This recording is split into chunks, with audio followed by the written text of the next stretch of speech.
नाशिक ही देवांची भूमी मानली जाते. गोदाकाठी वसलेल्या श्री कार्तिक स्वामींचे मंदिर कोठे आहे आणि का महिलांना गाभाऱ्यात जाऊन कार्तिक स्वामींचे दर्शन घ्यायला परवानगी नाहीये? काय असते ही कार्तिक पौर्णिमा? तर ह्याचे पूर्ण रहस्य जाणून घ्यायचे असेल तर शेवटपर्यंत व्हिडिओ नक्की बघा.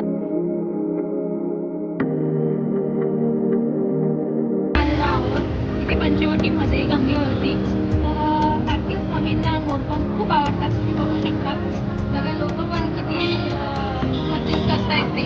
तर आपण इथे मोरपंख घेऊया. चला. आम्ही आता कार्तिक स्वामींसाठी हे सुंदर मोरपंख घेतले आहे. मोरपंख हे शुभता, प्रेम, विजयाचे प्रतीक आहे. म्हणून कार्तिक स्वामींचे ते प्रिय आहे. मुळातच ते योद्धा होते आणि आमची यात्रा सुरू झाली ती मंदिराकडे. नाशिकचे पंचवटी येथे असलेली ही गोदावरी नदी खूप पवित्र मानली जाते. राक्षस आणि देवांच्या समुद्र मंथनातील अमृताचे 3 थेंब पृथ्वीवर पडले होते. त्यातलेच एक थेंब आपली ही नदी गोदावरी नदी, जी की खूप पवित्र आहे. ह्याच गोदाकाठी वसलेले हे श्री कपालेश्वर महादेव मंदिर. ह्या मंदिराची एक विशेषता आहे, इथे नंदींची मूर्ती नाहीये आणि हे खूप पुरातन काळातील मंदिर आहे.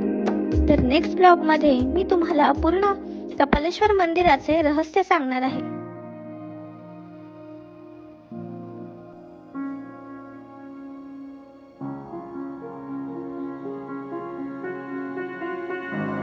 कार्तिक पौर्णिमा म्हणजे या दिवशी भगवान शिवने त्रिपुरासूर नावाच्या राक्षसाचा वध केला होता.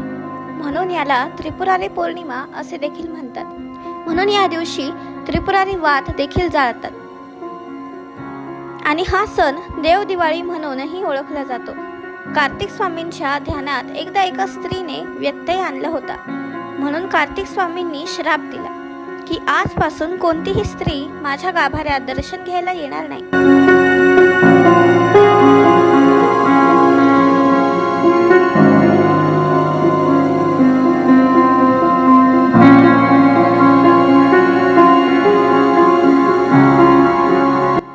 तसेच पुढे जात असताना आम्हाला भरपूर सारे स्टॉल दिसले.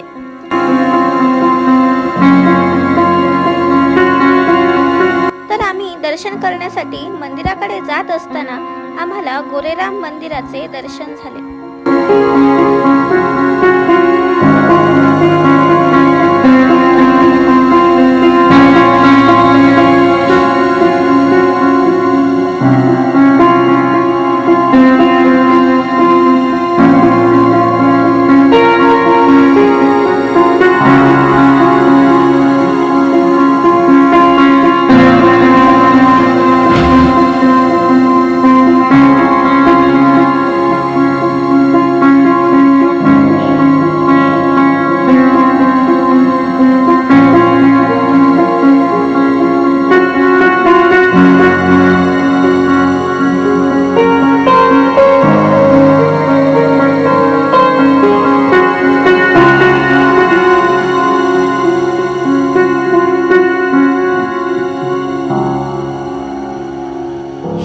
फायनली पोहोचलो आम्ही कार्तिक स्वामींच्या मंदिराकडे.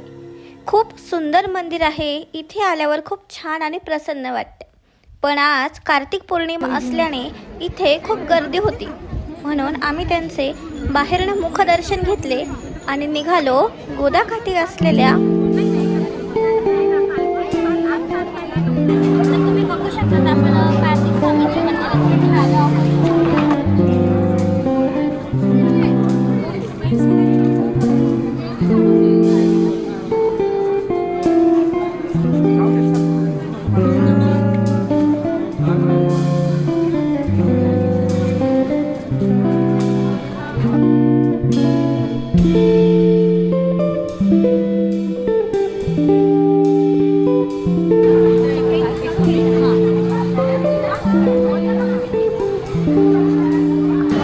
तर गाईज तुम्ही बघू शकता खूप गर्दी आहे, कारण की कार्तिक स्वामींचा जन्मदिवस आहे, कार्तिक पौर्णिमा आहे. गर्दी असते पण खरंच नाशिक शहर देवांचं शहर मानले जाते, कारण इथे स्वतः राम सीता राहिलेले आहेत.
आणि निघालो गोदावरी काठी फिरायला.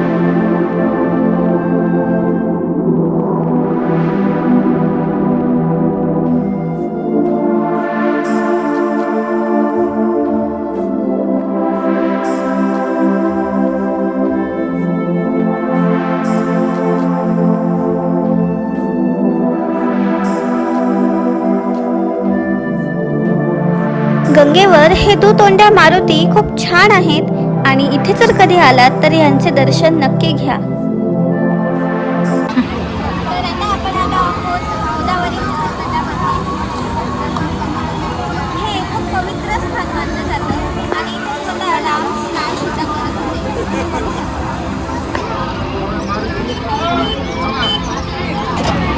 आणि इथे रोज संध्याकाळी गोदा आरती सुद्धा होते. तुम्ही बघू शकता तयारी चालू आहे.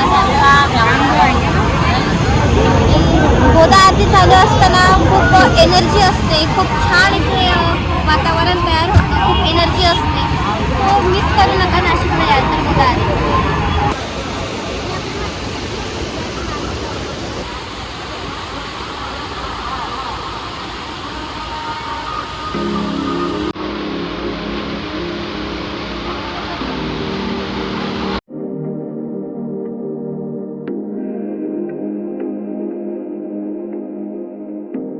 तर इथे तुम्हाला भरपूर खाण्यापिण्याचे स्टॉल बघायला भेटेल, ज्यात आम्ही घेतली चटपटीत भेळ. खाल्लं नाही असं तर कधी होऊ शकत नाही. सो मी आता इथे एक भेळ घेतलेली आहे, ओली भेळ. बघूया आपण किती यम्मी आहे ती.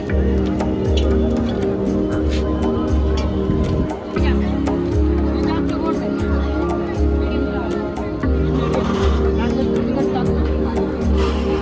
बघा माझा. नंतर तुम्हाला जर बोटिंग करायचे असेल तर त्यासाठी 30 ते 50 रुपये तिकीट आहे. हा व्ह्यू खरंच खूप सुंदर आहे. नाशिकला आला तर बोटिंग तर नक्कीच करा.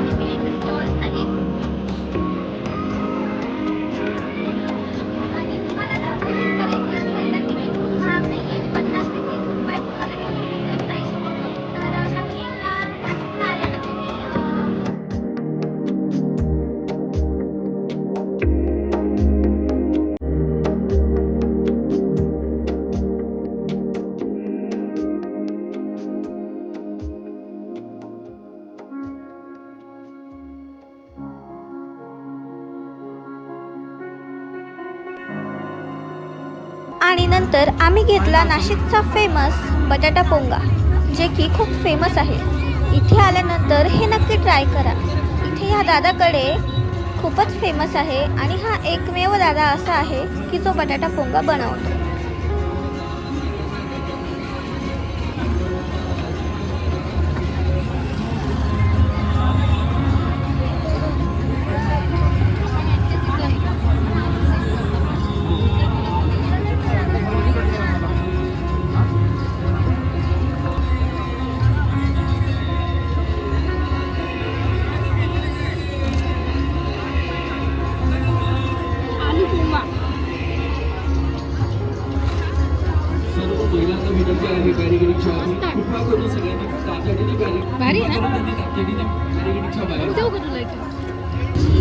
भगवान शिव यांनी त्रिपुरासुराचा वध केला तेव्हा देवतांनी त्यांचे स्वागत करण्यासाठी दिवे लावले. असे मानले जाते की या दिवशी सर्व देव पृथ्वीवर अवतरण करतात आणि गंगेच्या काठावर दिवे लावतात. कार्तिक पौर्णिमेला नदीत स्नान करण्याची प्रथा आहे.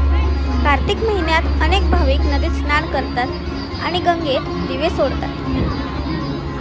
ही उजवी बाजू आहे, हे आहे रामकुंड आणि तसेच ही आहे डावी बाजू.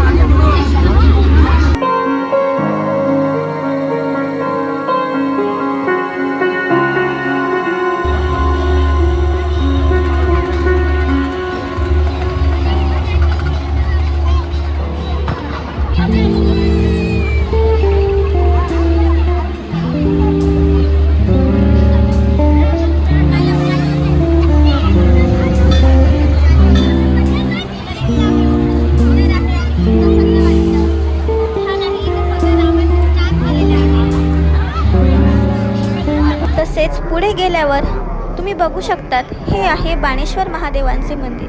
खूप सुंदर शिवलिंग आहे. मान्यता आहे इथे मागितलेली इच्छा पूर्ण होते. आणि त्याच्याच बाजूला असलेले हे गौतमी गोदावरी मंदिर, जे की 12 वर्षांनंतर कार्तिक पौर्णिमेच्या दिवशी उघडते.